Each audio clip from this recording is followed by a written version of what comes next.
No, it's great. We get a lot of coverage for our I guess social network tools.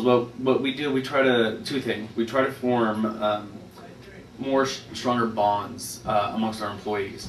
And these tools, whether it's blogs, Facebook, Twitter, MySpace, that's how we go about doing it. And we post everything. We're a very social company. Most of what goes on at the office, the friendships here carry over to outside of work, which is very different from a lot of other places. When you leave work, if you're going to the movies, you're going with other Zappos people. If you're going to dinner, you're going with other Zappos people. So these social media tools are a great way to let everyone know, hey, I'm going to check out X-Men, anyone around. And then you're going to get 5, 10 other people that that are going to be there. The secondary benefit is that they're public tools, so the general public, customers, potential customers, can get a better sense of the people behind the company, and it really forms a personal connection with those customers and breaks down the barrier between customer versus corporation. And they're not buying from a corporation anymore; they're buying from their friend. And I know it's my friend because they tell me when they're going to the movies, and they tell me when they're going to dinner, and things like that. Another reason I think it works out for us is we don't really market in those tools. We don't interact in those environments only when we have a new product available or a new category we're expanding in. We're talking to customers all the time and really forming a bond as opposed to trying to market at them.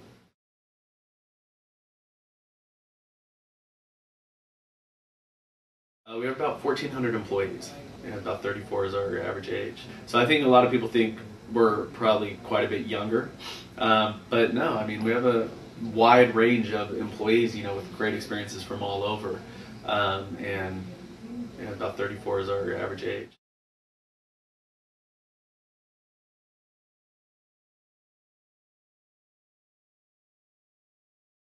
He's been in business since he was a kid. He started his own button making business, I think when he was in grade school, where you'd send him a picture and like $1 or something like that, and he would make it into a button and send it back to you. And then since then he's just continued on, whether he was in a pizza business, that he started college, and then obviously Link Exchange after that, Zappos, then he had his Venture Frogs, his VC fund. And then, invested in Zappos, and I think lucky for all of us that he did, because at the time, selling shoes online wasn't the best idea out there, and if you're passionate about it and you know that you're onto something, and with the right focus. If we wanted to be the very best online shoe store, we probably wouldn't have been as successful as we are, but if you have a bigger vision and we want to be about the greatest customer service, and have that customer experience really be our driving force. It's enabled us to expand into everything beyond shoes, and by having a larger vision. One of the things Tony does say is, whatever your vision is, think bigger. So if we wanted to be the best shoe store, then you're confined to shoes. By wanting to be beyond that, we've been able obviously to explode into clothing and handbags, and our product categories continue on. We're in housewares and cosmetics, beauty lines and things like that. So by having a bigger goal, we're able to just continue to expand. I think one of the great things about Tony is he's a great visionary, and he's very much an idea man, but he's not a dictator. In a lot of companies it's very top down, whereas I think the great thing about Tony is he'll have a great idea, but then you being the team, you're responsible for really driving that, and you make your own decisions, and you really focus on how do you feel is the best way to get to the end goal. And it's not Tony's dictation of, oh, do this, this, and this, and then we'll be successful. It's, we want to get to here, how do we get there? And that's where each of us are empowered to do what we feel is the best choice. And another great thing about Tony is he's done it before. He's been successful, and from a young age, always been an entrepreneur, and that sort of mentality really helps people rally around things that he's doing, and that's very important and impactful for all of us here.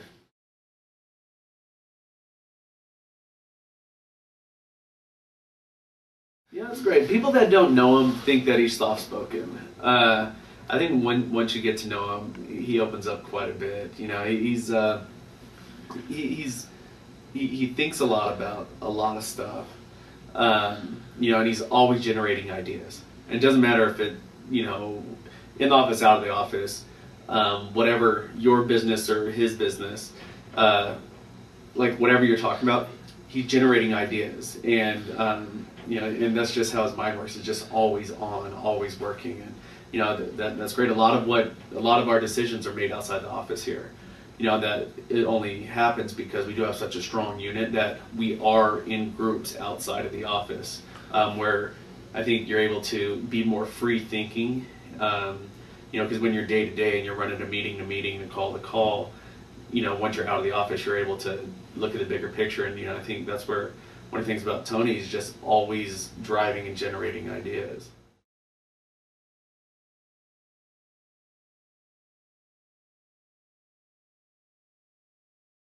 Yeah, you know, so we have become pretty synonymous with customer service. So a lot of people assume that's our number one priority, and it's not, though.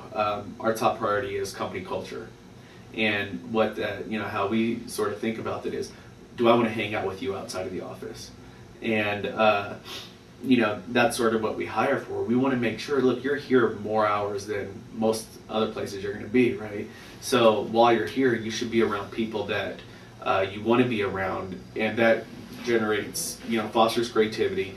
It increases the openness and communication, the trust factors. You know, as long as everyone's on the same page, and it's not a homogenous group. I mean, we look around. Obviously, we have a very wide range of employees. However, we're all aligned on one common thing, and that's, you know, having the right mindset to provide great customer service. And if you have that mindset right, most of the other stuff just sort of happens on its own.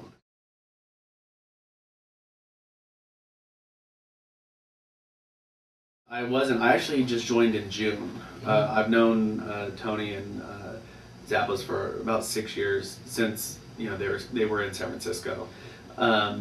So it's been fun watching them grow from the outside and then coming in and being able to see, you know, what's really behind the curtain and see that it's as real as what, you know, you read about. So that's the great thing.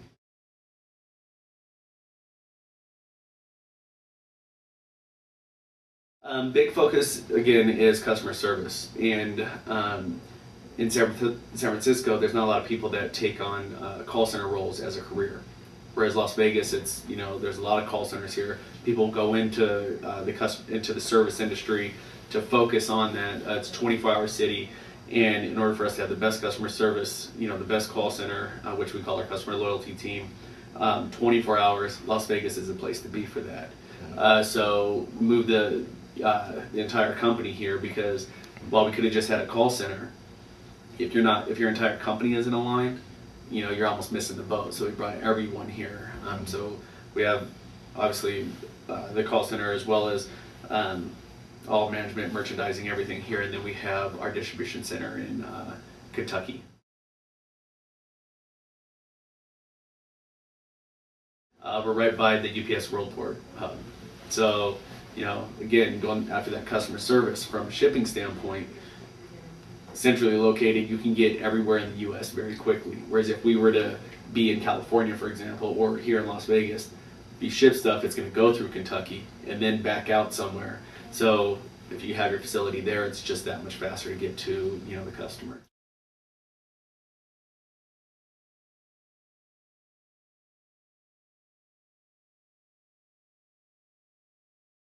Our mentality is, well, let's just bring not only the store to your home, let's bring the whole mall. You know, why just try on shoes when you can also try on the jacket and the pants to go with it? Bring it in your own environment, in your own, you know, personal dressing room. Try it on, see what works. Send back whatever you don't want. It's part of our business model, and it works. And you know, we just want to make sure that people trust what they're doing, and we wouldn't want anyone to buy something that they're not comfortable with. So, you know, if you can buy 10 outfits, see which one really looks great, send the rest back, you know, it's great. And it's just part of what we do. It's not difficult at all. It's what everyone does. And what I think a lot of people are surprised about, we don't have a higher return rate than other apparel stores or sites or anything like that.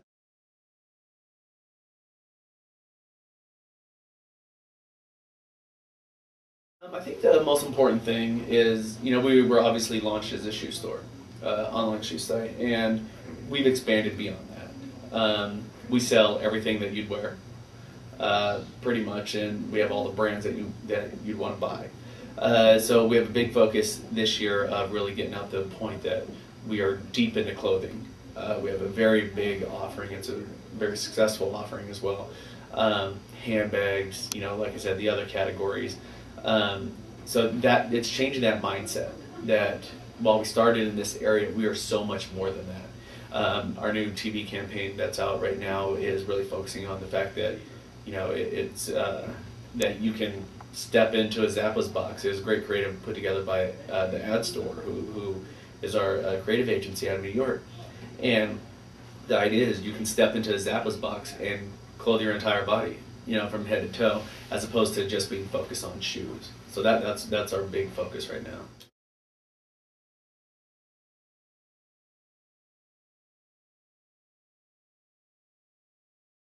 That's definitely something that we are looking at. One of the main things we're doing as we are growing and placing larger orders and everything is shipping from overseas, we're consolidating a lot of these shipments into a single container, and our warehouse is a free trade zone. So that container delivers to our warehouse, and then we're able to ship out, as opposed to delivering to this dock and then down here and then over there, and also having multiple boats coming at the same time. We're able to consolidate it, which obviously is reducing the carbon footprint, without having to just go out and buy offsets. We actually want to reduce it and have an impact there. So that's the biggest impact, since we do ship everything. I don't have any numbers, but if you're going to take another retailer who, let's say a brick and mortar retailer that's across the U.S., if they ship in, and let's say it comes to the East Coast or West Coast, doesn't matter, but they hit their main distribution center, then they go to their centralized distribution center, then they ship it out to their regional distribution centers, then they ship it to the stores, and then everyone has to drive to those stores to buy the product. Whereas we're just trying to get to one location and then ship it out and we're done. Then we're doing other things around here. We used to have, obviously we have free food, free drinks, things like that. We noticed how many plastic water bottles we were going through. So there's a little thing. Let's take out the water bottles. They're here for guests. But everyone else, we've got, the big group water coolers that we all use, So we also look for the little things. What are the smaller impacts that we can do to, again, reduce? It's not just about recycling, but, how do we reduce what we're doing?